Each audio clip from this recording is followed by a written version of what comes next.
Obviously, a lot of the things that I've heard about psychedelics are very just, things that people know, very dogmatic. Do you have any other things that you believe Sure. are misconceptions that people have in general about psychedelics? Gee, again, I would really direct you to Pollan, okay, because he does a great job of debunking many of the myths of the classic psychedelics. Okay. Okay. So yeah, the idea that that you basically can change DNA, is certainly a myth. The idea that a high percentage of people, normal people who use psychedelics, may experience flashbacks and may, as a result, have such a bad experience that they throw themselves out of a window, for example, okay, and commit suicide, okay? Yeah. Most of that is myth too, okay?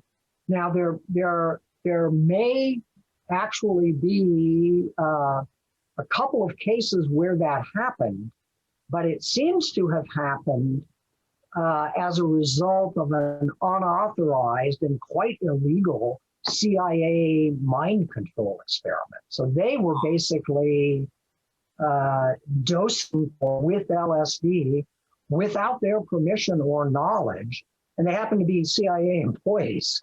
And I think probably the one case that it probably has the greatest degree of documentation behind it, I think most people accept, is exactly that kind of case. CIA was interested in the kinds of, black ops kinds of things that they're always interested in. Yeah. How can you control political leaders in other countries? Could you basically use it as a truth serum kind of stuff? And basically none of that seems to be true, by the way, okay? Yeah. You can't get somebody to act in a way that they wouldn't normally act by giving them a hefty dose of LSD, for example. That's another myth. Okay.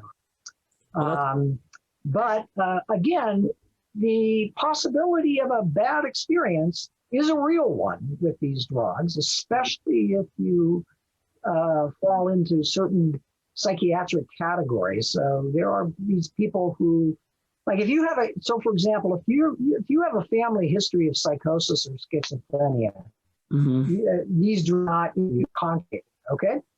And potentially very bad things to do. But even quite normal individuals, and Pollan describes as part of the background for this book that he wrote, he actually, took, I can't remember if it was psilocin or if he took this thing called smoking. There's a compound, the DMT-like compound, 5-methoxy-DMT. Okay. It's this thing that's found in the skin of the Sonoran Desert toad, right? And so he found a shaman, somebody who was willing to give it to him, et cetera. So he took it and he had this experience. And he had what he, at least while he was having it, he felt it was a pretty negative and fearful experience. Yeah. But the person there kind of talked him through it and said, well, go with that. You're fine. You're not going to die, et cetera, and all the rest of it.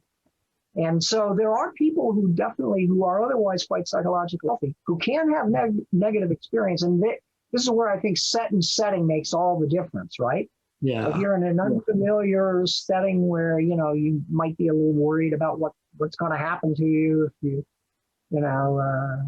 have this, you go out of your head for a couple of hours. That could be very anxiety and fear provoking, but he basically describes how the shaman or whoever it was that was kind of supervising his experience kind of guided him through it. And he realized after he was through it that, it was kind of unpleasant going through it, but it was nevertheless very beneficial. And he had some what he felt were incisive insights into his own psychology and his personal history. So those can be good, No. Yeah, so I was reading this study a while ago. It was actually done by Johns Hopkins University on psychedelics. And what they did was, so they had this shamanistic type person where they would have people come in and take psychedelics, and they made sure that that a few days before the psychedelic trip that the person would go on, they would meet the doctor, meet the shaman, right, and start to gain their trust. And the shaman was trained in a very manner like that, where if you're going through a negative experience, then you sort of guide them through the negative experience, try to frame the negative experience in a positive light, and do it. And what they said was, and they're given a lot of reassurance. They're told, look, if anything should happen, we have a doctor in the other room, and they can administer appropriate medical help and all the rest of it. So, exactly. You don't need to worry. You're not going to die. That's the fear that many have, because the ego kind of dissolves. Many people are fearful that they literally are going to die physically, right? They don't. Well, it's interesting. So they put in their study. I'm not sure if it was either 40% or 60%. I think it was 60%. They said 60% of people had within the entire experience had a negative experience within the entire experience. And part of that is the typical story. That seems high. By the way, that seems like a very high number to me. But you should check that. Interesting. No, I will, and I'll definitely put it in the description. But one of the things that I found was really interesting was all of those people. So throughout the entire study, 0% of the people framed the entire experience as negative. Yes. Even though they had a negative experience within it. And a lot of what people talk about is a feeling of letting go, right? Because the big thing about letting go of your ego, let's say, or letting go of your default mode is that there's a reason why that default mode is up. Right. The default mode gives you structure. The default mode gives you an ability to hold on to something, even though, we could call psychedelics a liberator. Maybe some people don't want to be liberated. Right. Or there's That's right. I mean, I think we do tend to be very tied to this narrative conception of ourselves. Right? So I'm a professor. I've been, and a grandfather and a parent, and have done this and that and all the rest of it. You're a little earlier in the journey, but you, I'm sure, have a kind of categories, capsule summary of yourself you kind of carry around. And the default mode network in your brain it seems to be playing a critical role in maintaining that sense of personal identity and ego. Yeah. And so if you are really wedded to that conception of yourself, one can understand why it would be threatening and potentially anxiety provoking to sort of let it go. You might mistakenly identify that with, I'm going to get so high, I think you referred to it earlier, I'm going to get so lost that I'll never be able to get back to my original self.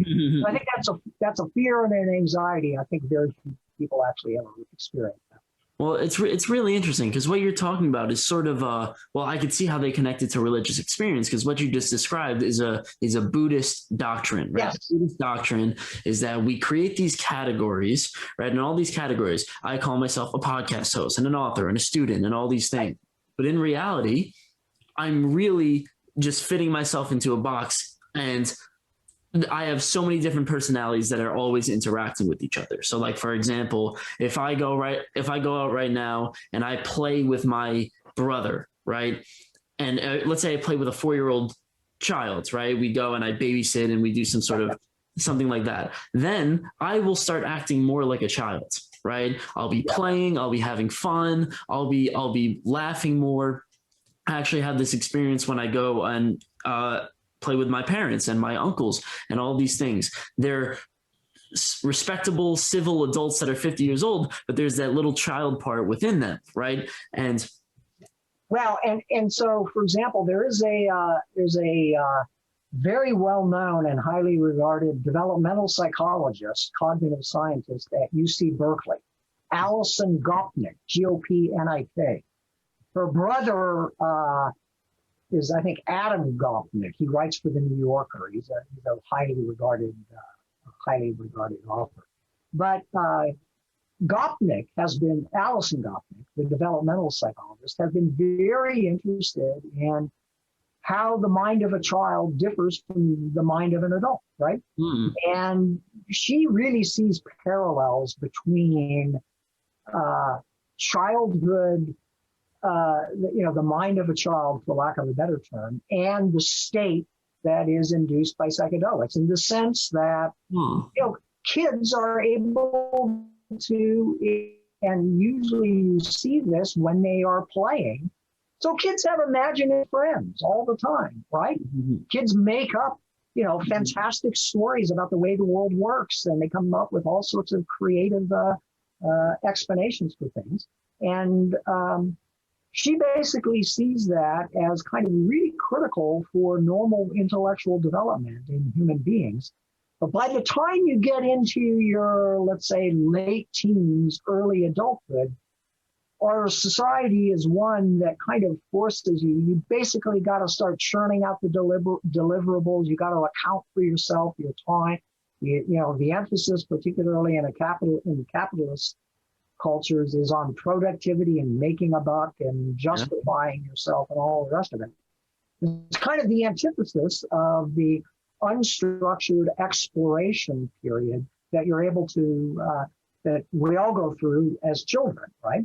Yeah. She sees psychedelics as basically a return to that very similar kind of unstructured exploration of multiple possibilities in adults that they would have experienced as children. So there's actually potentially a real interesting connection.